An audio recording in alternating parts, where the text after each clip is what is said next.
Hi, and welcome to the X22 Report. My name is Dave, and this is episode 305, and today's date is March 4th, 2014, and the title of this episode is Intel Report, Iran and Russia Might Combine Forces to Launch Cyber Attacks on the U.S. Economy.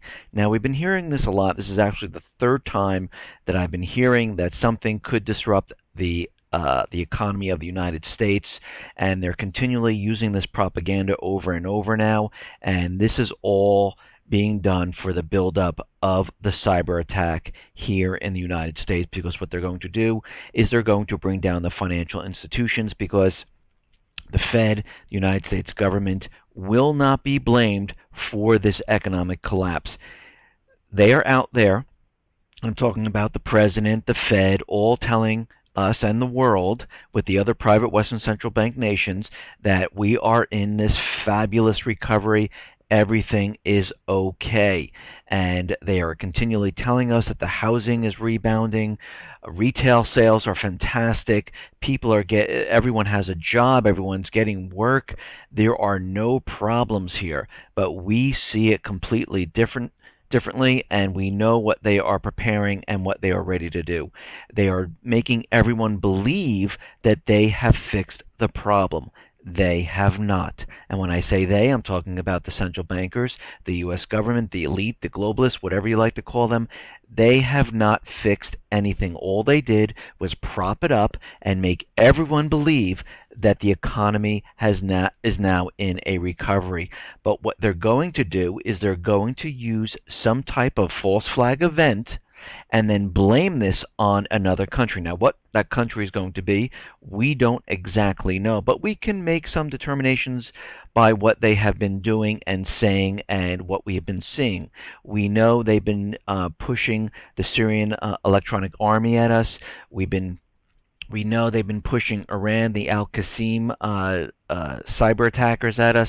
We know they've been telling us cyber attacks have been coming from Russia and China and North Korea, and all of this it plays into what's going to happen. And this is what we are seeing at this point. They are preparing for this event because this economy cannot be sustained, because you can see what's happening. The United States, with the central bankers and the private Western central bank countries, are all fighting to keep this system going.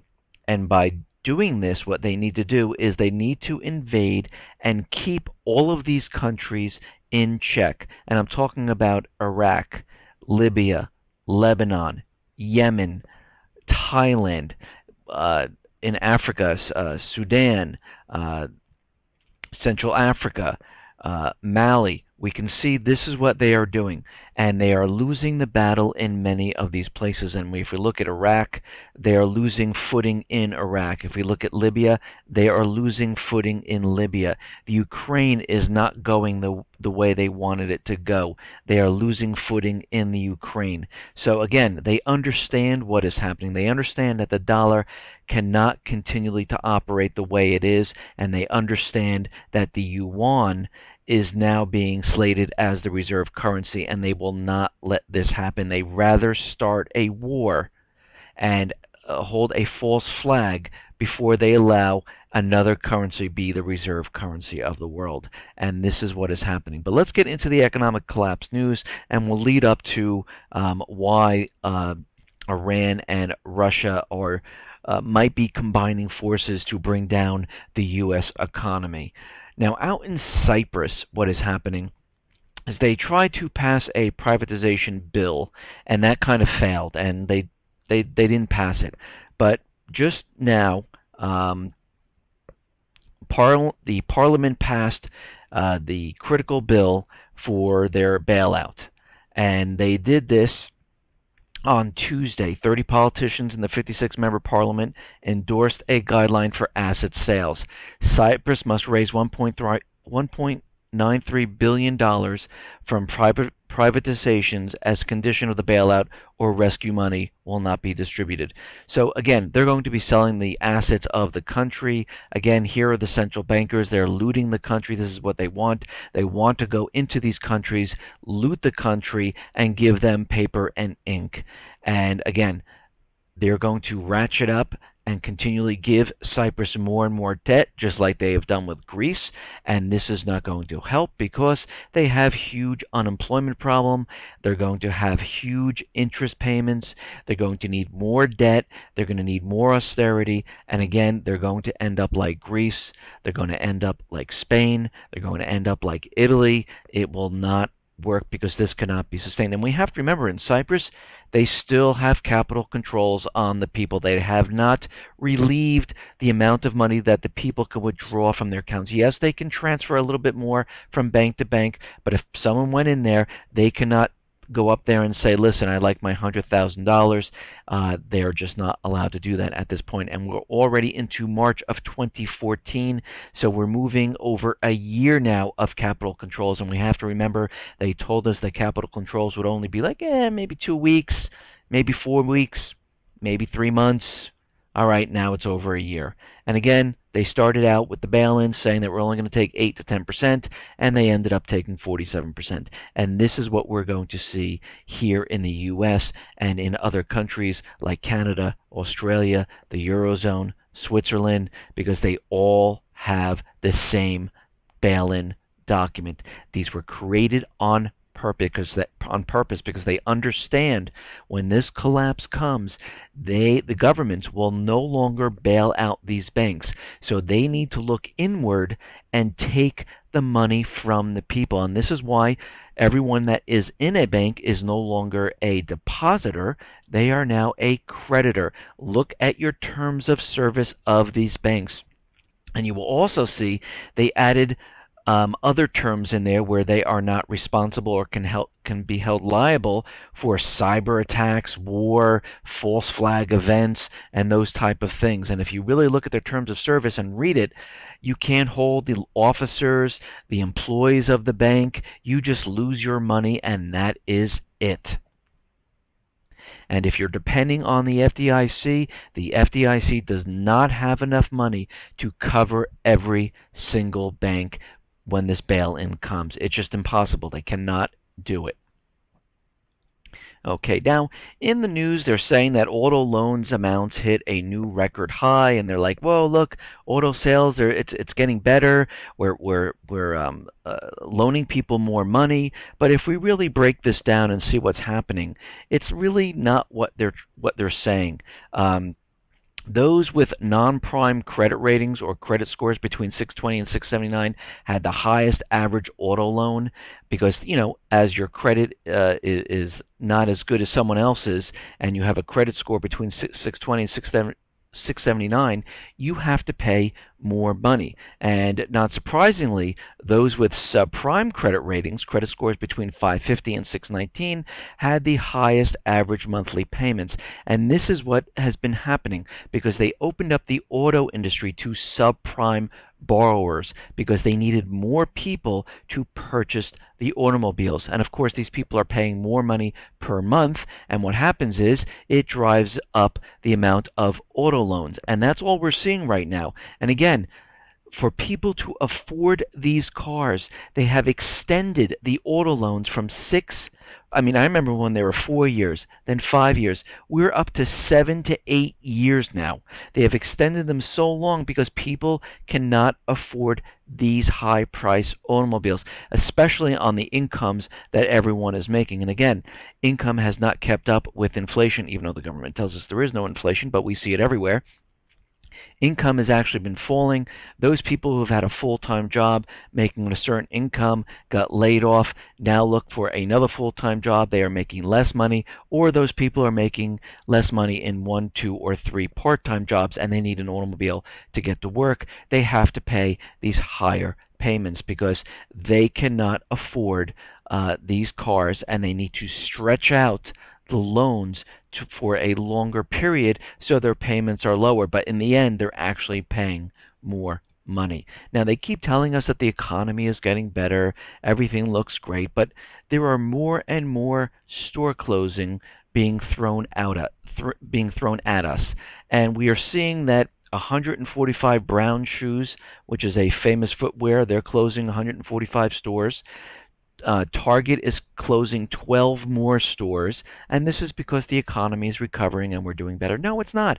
It's because the people do not have the money to shop in retail. They just don't have the money. Radio Shack is closing another 1,100 stores. First there was 500, now they're closing an additional 1,100. Why? Because people are not going into Radio Shack and purchasing goods. That is the reason. And of course, this goes on to say Radio Shack plans to close up to 1,100 of its underperforming stores in the U.S. and reported a wider loss for its fourth quarter as traffic slowed during the critical holiday season. And we saw this in Macy's, JCPenney, Best Buy, and many other stores where they did not see the traffic. They started to close the stores. They're laying off many people, and this is because people are not really working. And again, I've said this many times, we have to use common sense. If the unemployment rate is truly at 6.6%, and watch, we'll probably see it drop even further, why is retail doing worse now than when unemployment was much, much higher? Because if we go back to 2012 and 2011, unemployment was not at 6.6%. Unemployment was at 8% or higher.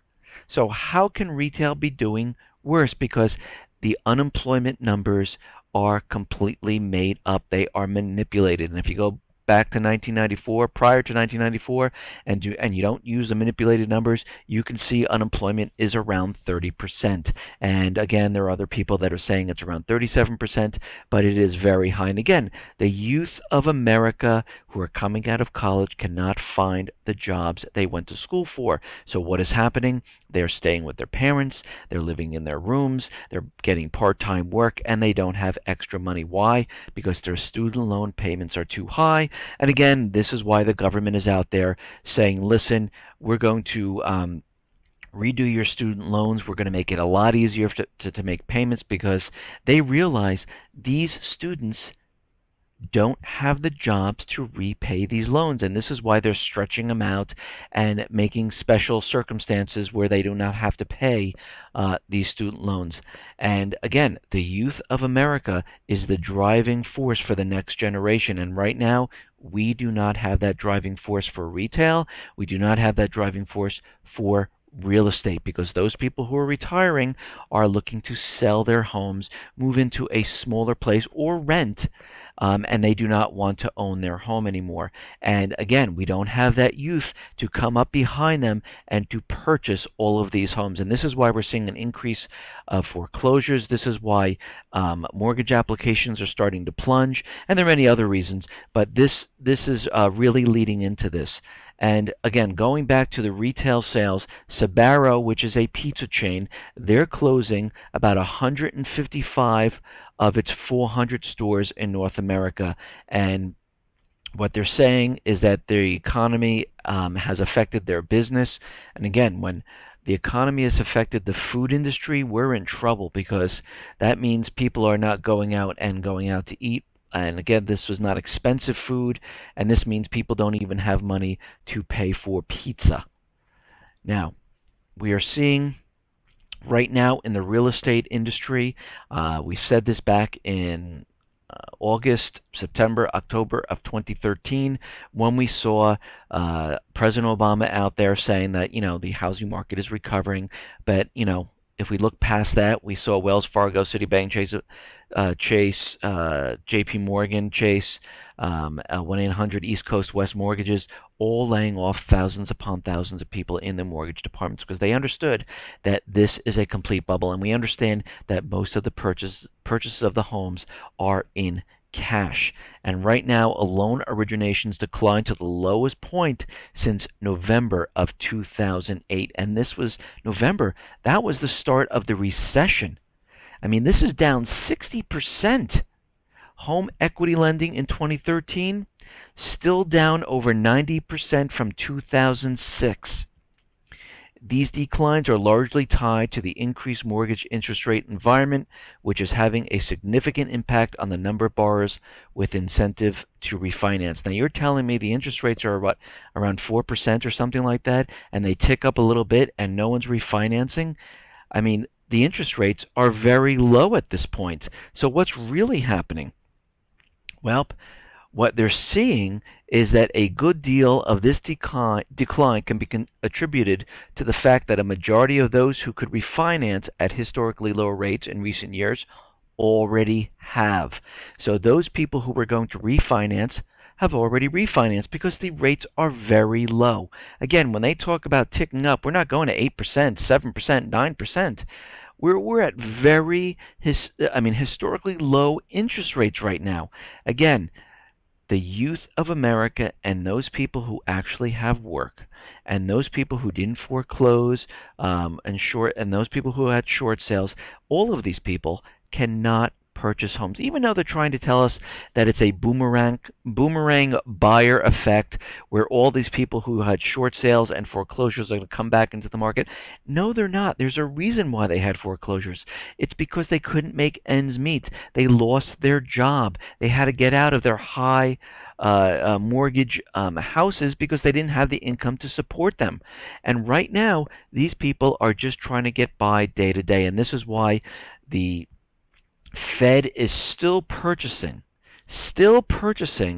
the toxic real estate and the Treasuries through quantitative easing. Yes, they have reduced the amount, but they are still purchasing them. And this is this is a complete ruse, because what they are planning to do is to show that the economy is recovering, and all of a sudden we're going to see an event and they're going to have to kick up QE, and this is what we're going to see. Now, of course, Obama is out there, and he's introducing a $3.9 trillion budget, and he has a couple of predictions for you all. And what he's saying is that Obama predicts fastest GDP growth this year since 2005. Well, right now, I can tell you right now, they kept on revising GDP, manipulating GDP. They went all the way back to 1929 to include research and development, so GDP was in the positive range, but really, GDP is actually in the negative range. Obama says that the economy is moving forward. Housing is coming back. Well, I think we know better. We know that housing is not coming back. Home sales are plunging. Loan originations are plunging. People are not buying the homes. Most of the houses that are being purchased are being done in cash. And these hedge funds and investment companies are trying to unload them at this point. And Obama says he's encouraging all the industry and everything to come together and really push this forward because the recovery is here. And we know this is all propaganda. And every time the government has to come out there and tell you each one of these things, that the economy is recovering, we know it is fake, because if an economy is actually recovering, you feel it. And how do you feel it? Well, you look around, you say, you know what? Wow, look at all these new stores opening. Wow, I just got a great job making a great income. Wow, more and more housing developments are going up, and you know what? I can't even get into them because that's how busy it is. They don't need 100% financing to sell the homes. They don't need ARMs. They don't have to sell the autos to subprime buyers. They don't have to channel stuff into the dealerships and then promote it with incentives just to get rid of the automobiles. You would feel it. You would know it. And they don't have to convince you of it because you'd be living it. This is how you know this is all propaganda. Okay, now the U.S. government just published by Attorney General Eric Holder on February 27th, the Obama administration granted itself unprecedented powers to spy on and prosecute journalists. The new policy announcement directly violates, of course, the First Amendment to the United States Constitution, which provides that Congress shall make no law abridging the freedoms of speech or the press.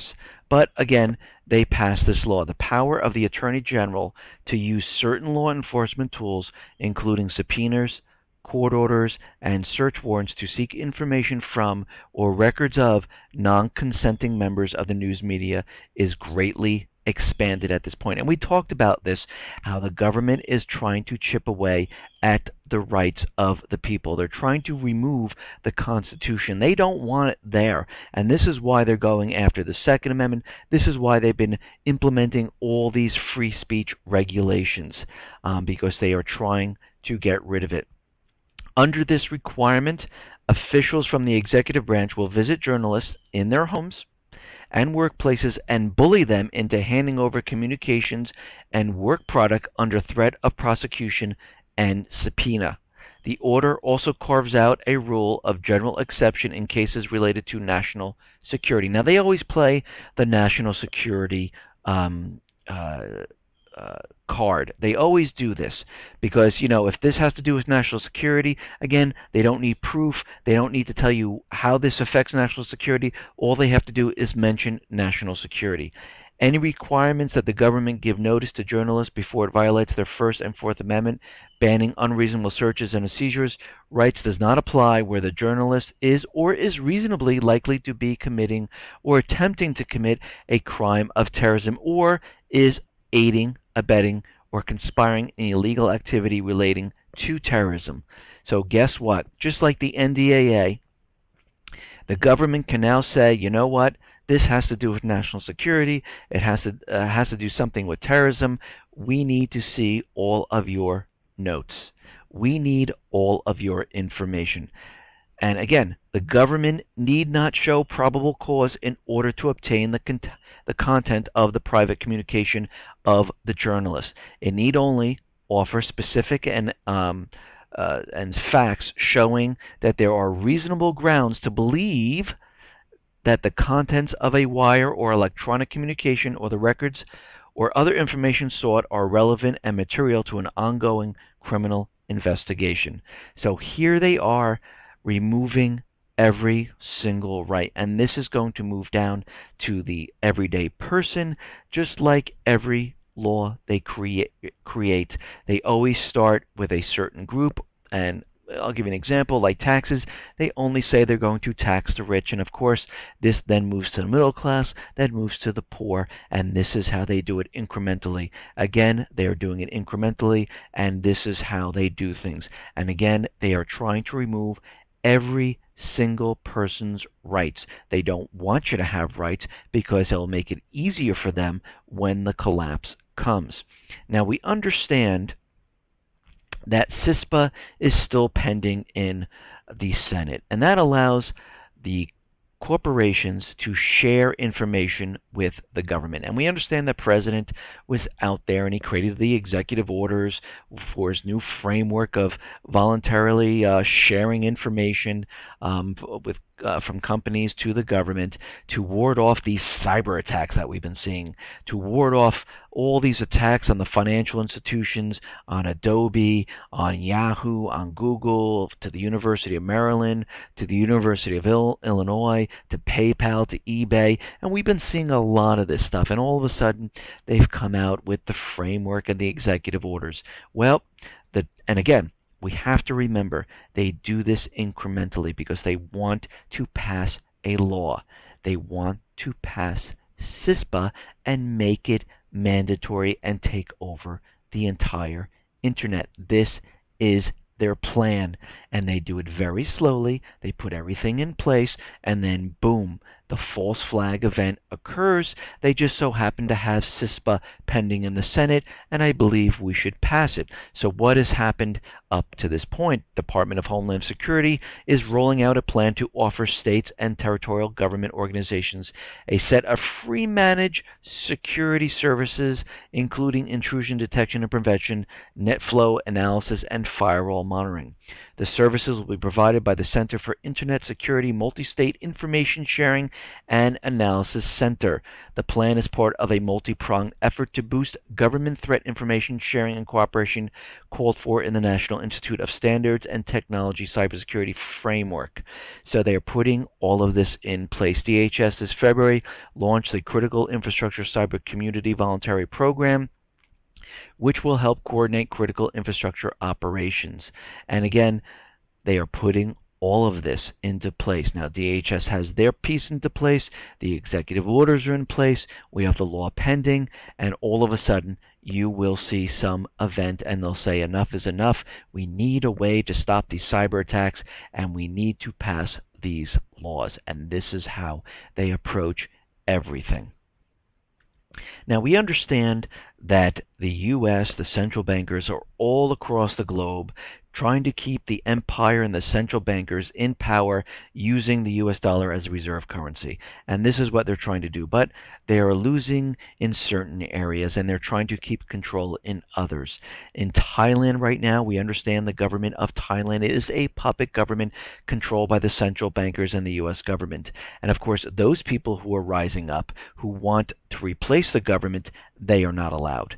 And what's happening there is they might declare another state of emergency, and it could be extended into the areas because of violence that is happening, because the people are rising up. And again, in Thailand, the central bankers, the Western governments, United States government, does not want to remove the puppet government from power. They do not want them to be removed by the people. So what they do is they declare martial law, they send the police out, they start beating people, and this is what you're seeing in Thailand right now. Now, in Libya, the United States government, the central bankers, of course, they invaded Libya, they threw out the government, they put in a puppet regime, and now they are losing control. And what has happened is the Libya parliament moved into a five-star Tripoli hotel Monday, a day after rioters armed with knives and guns stormed the legislature because the militia in Libya has been taking over the country again and pushing out the puppet regime that is there. And now they don't even have the Libya parliament. They had to go to a hotel. And again, the militia keeps saying, you need to resign, you need to get out. We are taking over this country. And again, the central bankers are worried about this. The U.S. government are very worried about this because if they decide to put the natural resources like oil in the country on a different currency than the U.S. dollar, and they decide to remove the private Western Central Bank, we are going to see something happen. Now, can they make the case that they have to invade Libya again? That's going to be a tough one. But they might do other things in Libya, and we'll have to watch this closely and see how this turns out.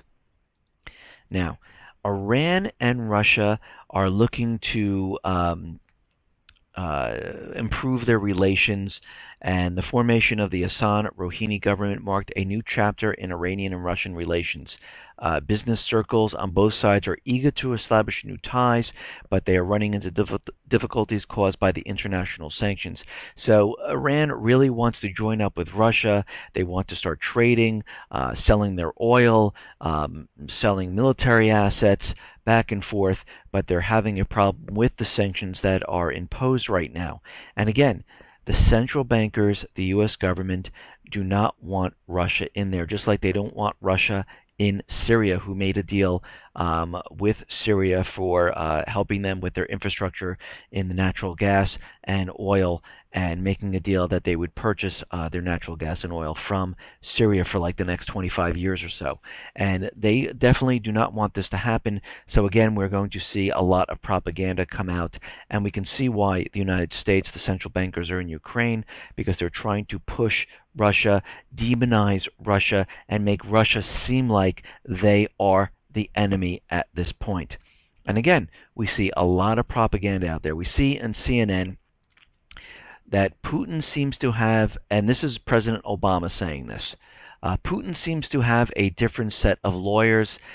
President Obama has a strong belief that the Russian incursion is illegal. Now, of course, he said belief, because the Russian invasion, there is no Russian invasion, and it is legal. And again, they leave out a lot of the important parts. Now, the Ukrainians out there, and especially in Kiev, their statement that the UN that Russia has 16,000 soldiers have been deployed to Crimea has caused a frenzy among Western media, and they're reporting out there that there's 16,000 troops, they're invading Crimea, and oh my God, look what's happening. And of course, we're seeing all these headlines on Fox, we're seeing it on CNN, we're seeing it all over the place. And of course, what is really happening in Crimea is that the Western media seems they have chosen to ignore the fact that the Russian troops have been stationed in Crimea for over a decade. And they also kind of left out that the deal surrounding the Black Sea Fleet allows Russia to station a contingent of up to 25,000 troops in the Ukraine. And according to the initial agreement, the Russian Black Sea Fleet was to stay in Crimea until 2017, but the deal was later prolonged for another 25 years. So these troops are stationed there. They didn't invade, and they aren't really doing anything. They're just maintaining the peace. And again, we have to look at the whole entire situation. What has happened there is that the U.S. government, along with the central bankers and the EU, decided to pay agent provocateurs, and they spent quite a bit of money to push this agenda forward. Now, the opposition and the Ukrainian government at the time, what happened was they came up with this deal. They both signed it. Germany, France, and the U.S. approved it. And then all of a sudden the opposition went back on the deal, went into the government, and threw them out. And everyone escaped, and they took over. And they didn't have elections. They decided, okay, let's put in a prime minister, which is a millionaire central banker. And if you look at many of the offices of the country, they are central bankers. They are millionaires. They're all businessmen because they're taking over the country because they want this country joined up with the EU and eventually joined with NATO. And this is what we are seeing right now. And of course, all the propaganda has to come out that Russia's making their move. They want to bring back the Soviet Union. No, that's not what they're doing. They are trying, and Putin is trying, to bring the armed forces, the people of Ukraine, over to Crimea, and he's giving amnesty. He's telling everyone, if he understands your decision, if you don't come over to Crimea, but if you'd like to come over to Crimea, you can. And a lot of the people have been saying, okay, we're no longer with Kiev, we're coming over. A lot of the armed forces, a lot of the Navy has come over, Air Force has come over, and we're seeing a lot of this. And right now in Crimea, things look like they're coming back to normal. The capital of Crimea gradually comes back to normal as its residents resume their daily life there. Now, Crimea is looking to create its own defense ministry. The newly appointed leader of Crimea in southern Ukraine said Tuesday that the region is to form its own defense ministry. Local security forces, including the police and army, which previously were commanded from Kiev, will be brought under the regional government control of Crimea now. Now, here in the U.S.,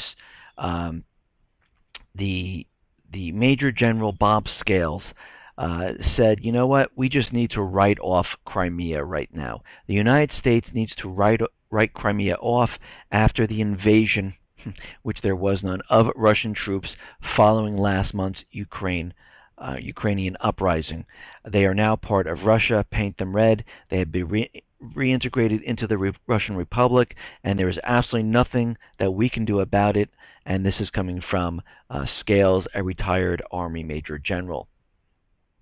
Now, of course, Kerry is out there, and he is saying that they're going to impose sanctions on Russia. We're going to freeze assets. But we really have to take a look at the trade of Russia and the United States, and if these sanctions are actually really going to do anything. U.S. lawmakers, they're threatening that Russia with economic sanctions over this entire crisis. But let's take a look at this. The net trade between Russia and the U.S. was about $38.1 billion in 2013.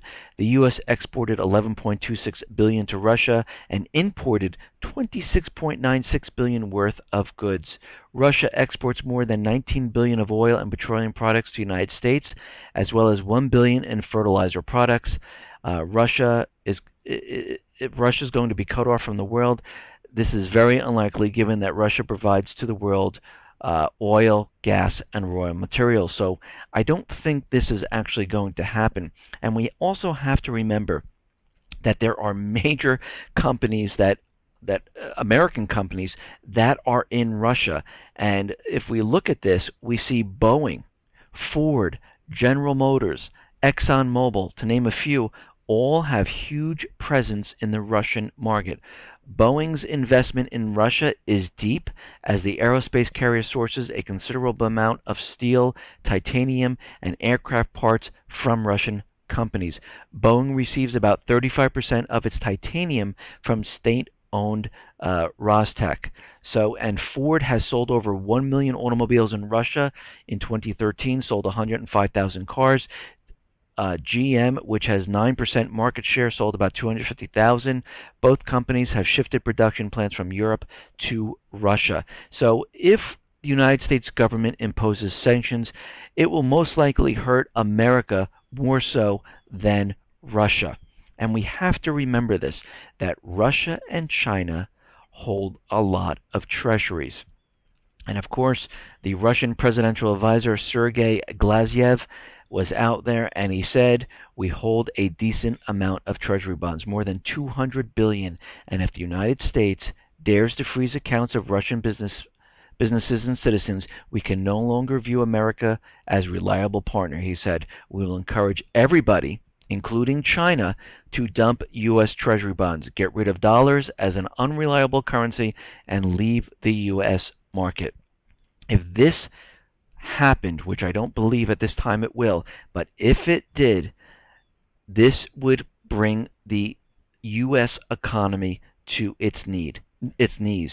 The Fed would have to increase quantitative easing like you've never seen before to purchase all of these treasury bonds. Because you have to remember, China holds between 1.2 and 1.3 billion trillion dollars worth of treasury bonds, and Russia holds about 200 billion. So this would be really, really horrific for the United States. And again, most of this is because they are using propaganda, and of course they always say sanctions, because they're trying anything they possibly can at this point because they do not like what is happening in Russia. They thought they were just going to go in, take over Kiev, and they thought they would have the entire Ukraine and everyone would be happy. But most of Ukraine is not happy, and we can see that most of the people there are not really interested in the EU or what the Western governments want you to believe. And we can see that it is a oppositional force. We can see they were paid. We can see this was all completely planned from all the evidence that we've seen. And we've seen this all before back in Syria with the false flag. And we've seen the U.S. government and the central bankers and other private Western central bank countries do this to many other countries. I mean, listen, Iraq, weapons of mass destruction, Lebanon, Libya, Yemen. I mean, we've seen this before. This is nothing new. Now, of course, there's propaganda out there, and I mentioned this a couple of reports ago, and it's resurfacing that U.S. intelligence is tracking movements of Russian commandos near Ukraine. And again, earlier this week, they said that they were tracking people, and they're seeing that U.S. intelligence agencies also are tracking possible covert infiltration of Russian commandos. One concern, and this is the concern they have, is that Moscow will provoke a conflict by using the undercover commandos to attack ethnic Russians and then launch an invasion under the guise of protecting those Russians. Well, I really don't think this is going to happen.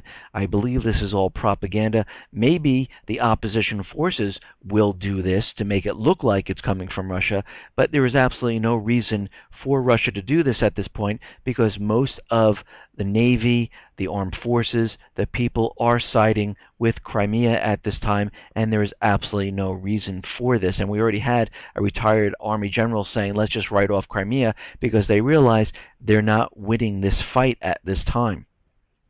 Now, there is other propaganda out there, and Ukraine and Kiev is saying that, and this is coming from Reuters, reports that Ukraine's telecommunication systems has come under attack in the past 2 days.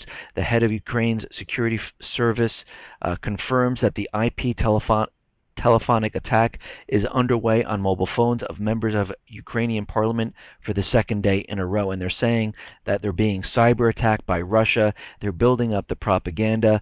And of course, here in the U.S., we have more propaganda, and former Intel Committee's head, Iran now a world-class cyber threat, and Russia might help Iran with some type of an attack.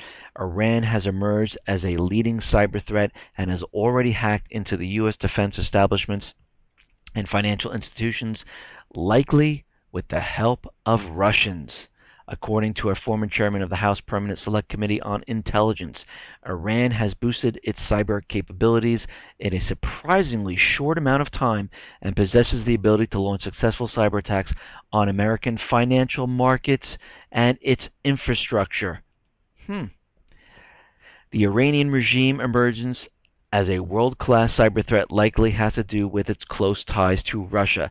See how they're playing this up. They're playing this up for a false flag. So what do we have and what do we see now? We have Iran and Russia combining their forces, their cyber forces, to hit the infrastructure, power grid, water supplies, to hit financial institutions to bring down the economy. The other side, they have Syria with the Syrian Electronic Army that is ready to hit CENTCOM, that's been hitting other targets in the United States. So they're making sure that we understand that it could be any one of these that will bring down the U.S. economy. As Russia continues to take an aggressive stance toward the United States, its assistance to Iran's cyber program will grow exponentially as Iran continues to develop offensive and defensive capabilities. Iran's cyber capabilities have become increasingly sophisticated, though the United States remains underprepared to respond to these threats. The cyber threat is real, and it is worrisome. With Iran and Russia combining their resources, a joint cyber attack in the United States could be devastating, and the economy could collapse because of this. You would see something that would cause economic disruption as well as an attack potentially against our infrastructure. And the scary thing is they have the capability to do that, and we don't necessarily have the means to defend it, and they can do this at any time. Now remember, in the beginning of this report, maybe in the middle, I mentioned that Iran and Russia are becoming stronger with each other. They're looking to do trade. They're looking to make deals. They're looking to work together. And all of a sudden we see this Iran-Russia propaganda out there, because what they are preparing for, and they understand this, that this economy cannot last the way it is right now. And they get this. They understand. They understand they didn't get the entire Ukraine. They understand that Libya is falling apart. All of this cannot be held together. The empire of the U.S. is struggling right now, and they realize as they continually remove and they taper the QE, things are going to get worse in the economy. And they're doing this on purpose, and this is why the president's out there talking about recovery. This is why they're showing you tapering, because they're building it up to show that we are recovering, and all of a sudden, just as we were ready to recover completely, all of a sudden we were hit by a cyber attack. It hit our financial institutions. It brought down the power grid. We are now in the dark. We will blame this on Iran, Russia, Syria, North Korea, China, whatever country they believe they need to use at this time. And this is why we've been telling everyone to prepare. This is why we've been telling everyone to get as much as they possibly can out of the banks, because when this hits, what's going to happen is they're going to declare a bank holiday. You're going to see bail-ins. You're going to see the banks freeze everyone's accounts. Will be under capital controls, just like Cyprus. They've already created the bail-in documents, and they will use them. The lights will go out, and this is why you need other supplies to be prepared for this. And this is what we are leading up to. Listen, everyone, thanks a lot for listening. Be well, be safe, and especially be prepared. Thanks a lot.